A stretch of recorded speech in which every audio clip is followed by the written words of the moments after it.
Hello guys, welcome back to my channel. तो आज है day 28 of 30 days of charcoal art. So time देखते देखते पता ही नहीं चला कैसे 28 डेज पूरे हो गए हैं। और मुझे काफ़ी मज़ा आया ये चैलेंज लेने में, चारकोल आर्ट डेली करने में।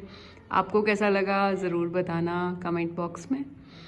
इसमें सबसे पहले मैंने हैंड का जो है शेडिंग पार्ट नीचे का स्टार्ट किया है, जो शेडो है ना वो क्रिएट कर रही हूँ। डायरेक्ट चारकोल स्टिक से मैंने किया है। जो चारकोल डायरेक्ट चलाते हैं ना वो सबसे डार्क होता है, उसको चलाने में भाई बहुत अच्छा लगता है। कभी यूज़ करके देखना है चारकोल स्टिक, बहुत शानदार लुक आता है उसका, बिल्कुल डार्क वाला इफेक्ट। जो अंदर का एरिया है वो थोड़ा ज़्यादा डार्क होगा, जो बाहर की तरफ शेडो जा रही है वो थोड़ी लाइट होगी। तो इसलिए मैंने दोबारा से यूज़ किया चारकोल स्टिक का अंदर को डार्क करने के लिए। नाउ अगेन मैंने फिंगर्स के पास जो शेडो थी उस पर भी ऐसे चला लिया और उसको स्मज कर लिया ब्रश से अच्छे से। बस स्मजिंग पे हमें फोकस रखना है कि कैसे कैसे बिल्कुल सॉफ्टली, इजीली, स्लोली हमें करते जाना है बिना फैलाए उसको। बस अब मैंने फिर से अंदर की तरफ थोड़ा सा डार्क किया charcoal powder.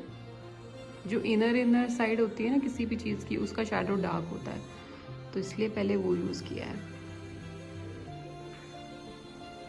Now I M erasing the जो डस्ट उड़ के आ गया मेरे थंब पे और फिंगर पे, वो मैंने क्लियर कर दिया है। अब मैं थंब एरिया को न्यूट्रल पेंसिल से लाइंस दे रही हूँ, क्रीज दे रही हूँ जो उसके जॉइंट्स हैं उन पे।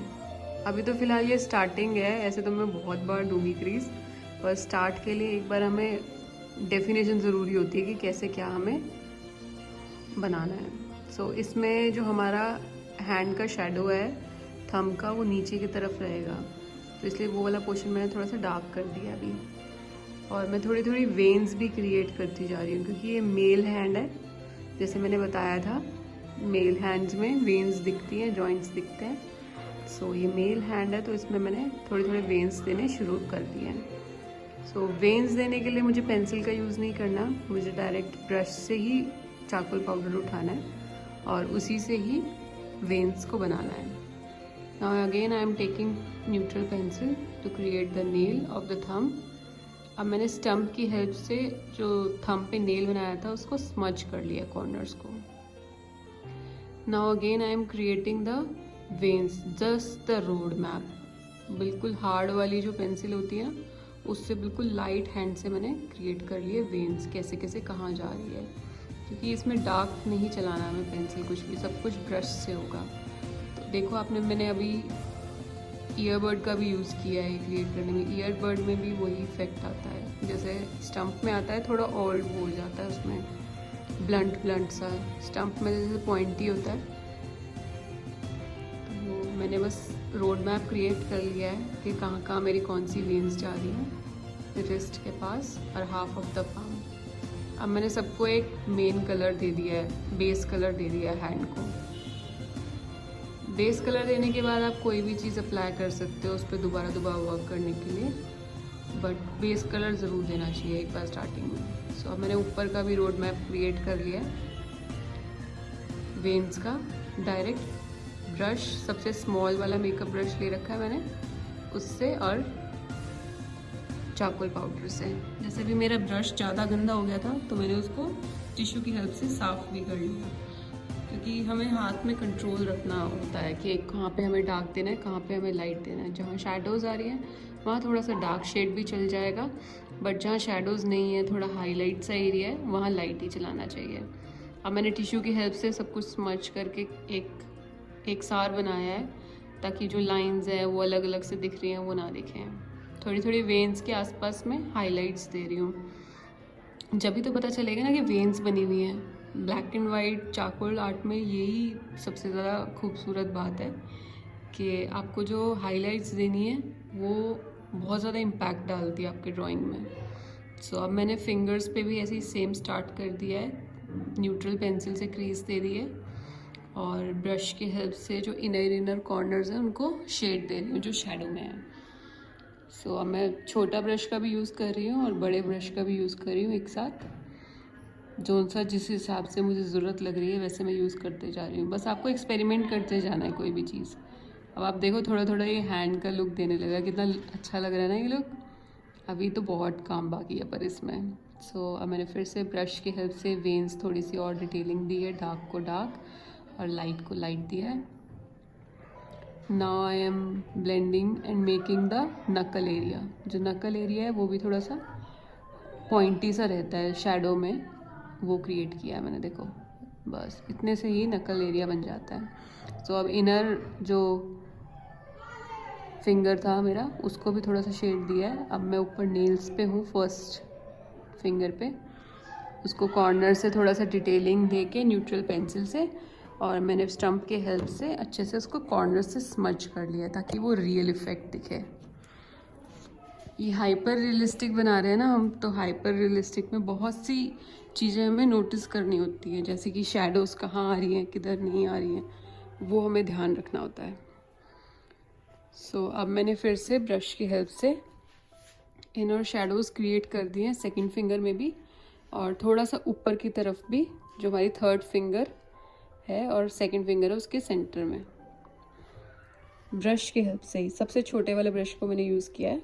और अब नेल्स में भी थोड़ी सी डिटेलिंग दे रही हूँ मैं सेकंड फिंगर की। नेल्स बनाने का तरीका वही है सेम, न्यूट्रल पेंसिल बिल्कुल शार्प और पॉइंटी रखो और उसको कॉर्नर से बनाओ और स्टम्प से ब्लेंड कर दो। नाउ अगेन मैंने नकल एरिया बनाया है सेकंड वाली फिंगर का। सो थोड़ा थोड़ा सा हमें डार्क रखना है जॉइंट्स पे, तो वो ध्यान रखना, जॉइंट्स पे थोड़ा थोड़ा सा डार्क रहेगा। सो मैंने थर्ड फिंगर की तरफ चली गई हूँ। अब इसमें भी मुझे अंदर की तरफ बहुत ज़्यादा शैडो क्रिएट करनी है, और वही जॉइंट पे मैंने थोड़ी सी लाइंस दी है, क्रीज लाइंस, उनको ब्लेंड कर लिया अच्छे से। और इनर जो है उसका बहुत ज़्यादा डार्क है। इस हैंड में ना बैक साइड वाला जो एरिया है वो बहुत डार्क है। अभी तो ये मैं फर्स्ट लेयर दे रही हूँ पूरे हाथ पे, इसके बाद मैं सेकेंड लेयर दूंगी, थर्ड लेयर दूंगी, फिर मुझे जहाँ जहाँ कमी लगी हुई वहाँ वहाँ फिर शेड करूँगी, क्योंकि इतना आसान नहीं होता हाइपर रियलिस्टिक बनाना, बहुत मेहनत लगती है। आपको कम से कम 3-4 बेस देने पड़ते हैं शैडोज़ के और कलर्स के। सो अब मैंने एक बेस पूरा दे दिया है। अब जहाँ जहाँ मुझे डार्क लग रहा है वहाँ मैं दोबारा स्टार्ट कर रही हूँ देना। तो मुझे पिंकी फिंगर डार्क लग रही है और उसके साथ वाली फिंगर भी। Now I have taken a white sheet under my hand, ताकि मेरी ड्राइंग सारी स्मज ना हो जाए। सो अब मैंने ब्रश की हेल्प से देने के बाद corners of the finger clear कर दिए ताकि वो स्मजी रहे, मतलब एज रहे उनमें, स्मज ना हो जाए। क्योंकि मैंने बॉर्डर्स जो है इसके फिंगर्स से नहीं बनाया ना, सिर्फ ब्रश से और चारकोल पाउडर से बनाया है। सो मेरी जो सेकंड फिंगर है वो भी टॉप साइड से थोड़ी सी डार्क है, तो वही मैंने डार्क इफेक्ट दिया है ब्रश से, मोटे वाले से और पतले वाले से, दोनों से। अब थोड़ा सा मुझे एक एरिया लगा कि मैंने ज़्यादा डार्क कर दिया, तो मैंने अपना नीडल इरेजर से उसको लाइट कर दिया। सो अब मैं नीचे की तरफ नकल एरिया बना रही हूँ थर्ड और फोर्थ फिंगर के लिए भी। ये मेरी शैडो है यहाँ पे फिंगर पे, नकल एरिया भी क्लियर हो जाएगा इससे और शैडो भी दिख जाएगी, इसलिए इसको मैंने थोड़ा सा डार्क कर दिया। नाउ फिर से मैं फर्स्ट फिंगर पे जो डार्क एरियाज हैं वो दिखा रही हूँ। कॉर्नर से भी ब्रश से ही, सिर्फ चारकोल और पाउडर से ही काम करना है हमें, चारकोल पाउडर से और ब्रश से।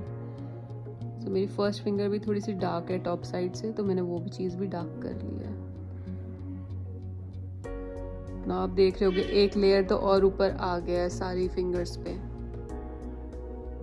इसमें आप बीच बीच में क्रीज देने के लिए ना, जैसे जहाँ पे चारकोल पाउडर ही यूज़ कर रहे हैं हम, पेंसिल यूज़ नहीं कर रहे, वहाँ पे आप ग्रेफाइट जो 2H पेंसिल होती है सबसे लाइट वाली, उससे बाउंड्री दे सकते हो क्रीज। उसको फिर स्टम्प के हेल्प से ब्लेंड कर दो पर, ताकि क्लियर हो जाए कि ये हमारे एज है of finger. Now I am going toward the palm area. अब back side of the palm में क्रिएट कर रही हूँ वेन्स। साथ साथ मुझे वेन्स जो क्रिएट करनी है ना, उसके साथ साथ हाइलाइट्स भी देती रहनी है, तो इसलिए मैं ब्रश का भी हेल्प, वो इरेज़र का भी हेल्प साथ साथ करती जा रही हूँ। मैकेनिकल इरेज़र और मोनो इरेज़र दोनों यूज़ करेंगे।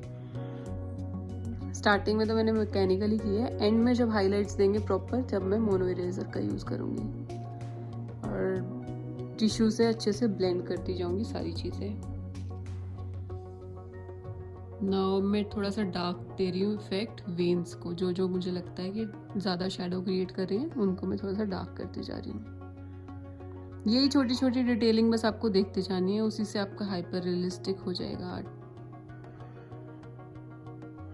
सो अब फिर से मैं वही चीज़ करते जा रही हूँ, डार्क डार्क एरिया ढूंढ रही हूँ और उनको चारकोल पाउडर और छोटे वाले ब्रश की हेल्प से क्रिएट करती जा रही हूँ। बनाने में तो, ये वीडियो बनाने में तो सिर्फ 14 मिनट्स की है, बट ये 8 to 9 आवर्स मुझे लग गए इसको बनाने में। तो इसलिए इतना पेशेंस चाहिए होता है हमें अगर प्रोफेशनल उस पे जाते हैं, प्रोफेशनल चारकोल आर्ट पे। तो ये हाइपर रियलिस्टिक क्रिएट कर रहे हैं ना, तो वो बेस से ही क्रिएट होगा। सो मैंने एक और वेन जो मुझे अब दिखना शुरू हुई है, हम अपनी आर्ट को ना टर्न करते रहेंगे। अब जैसे मैंने उल्टा रख रखा है तो हमें अलग डिफरेंसेस दिखने लगते हैं उसमें, कि मैंने ये चीज़ रहेगी, ये चीज़ रहेगी। अगर एक ही तरीके से रखते हैं तो हमें एक तरीके से ही दिखता रहेगा, और हम उनकी डायरेक्शन चेंज करते रहेंगे तो नई नई चीज़ें हमें नोटिस होती रहेगी कि यहाँ पे ये भी है। सो अब मैंने सारी वेन्स को थोड़ा सा डार्क कर दिया और मैकेनिकल इरेजर से थोड़ा थोड़ा उनके साथ में लाइट भी कर दिया।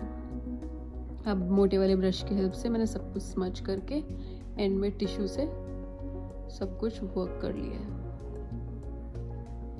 Now I M differentiating the shadow with finger, और मैं सॉफ्ट चारकोल पेंसिल ले रही हूँ सबसे डार्क वाली, उससे ही क्रीज क्रिएट कर रही हूँ, छोटी छोटी लाइंस क्रिएट कर रही हूँ। यही जो है यही रियलिस्टिक बनाएगा इसको, हाइपर रियलिस्टिक। छोटी छोटी लाइंस क्रिएट करना, स्किन टेक्सचर देना, वही चीज़ अब मैं स्टार्ट कर रही हूँ।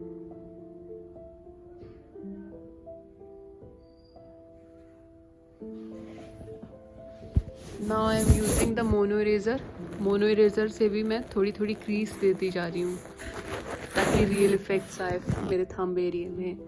तो इसमें मैं जो इफेक्ट्स दे रही हूँ ये क्रॉस इन मेथड है, जो हम ग्रेफाइट में यूज़ करते हैं ना, क्रॉस मेथड, वही क्रॉस मेथड यूज़ कर रही हूँ मैं इसमें।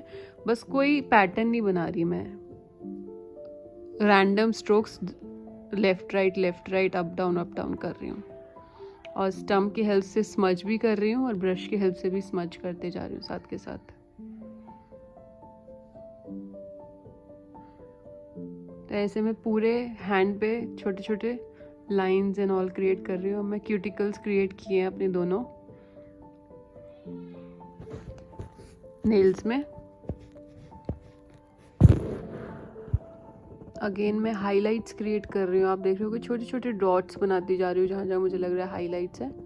मोनो इरेजर से डॉट्स बनाती रहती हूँ। मोनो इरेजर इसमें बहुत कम यूज़ होगा क्योंकि ना वो ज़्यादा वाइट कर देता है, तो इसलिए हम नीडेड इरेजर का ज़्यादा यूज़ करेंगे इसमें टू क्रिएट हाइलाइट्स।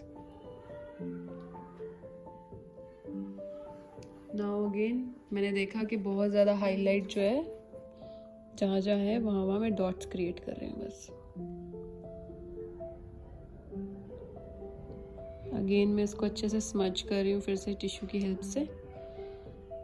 सो ये ऑलमोस्ट मेरी आर्ट पूरी होने वाली है। आई होप आपको अच्छा लगा हो मेरा ये रियलिस्टिक हैंड। अगर अच्छा लगा है तो please like and share my video and subscribe my channel guys. Please support, comment below if you want anything other than this I should draw and give a tutorial to you. See you in the next video. Bye bye guys.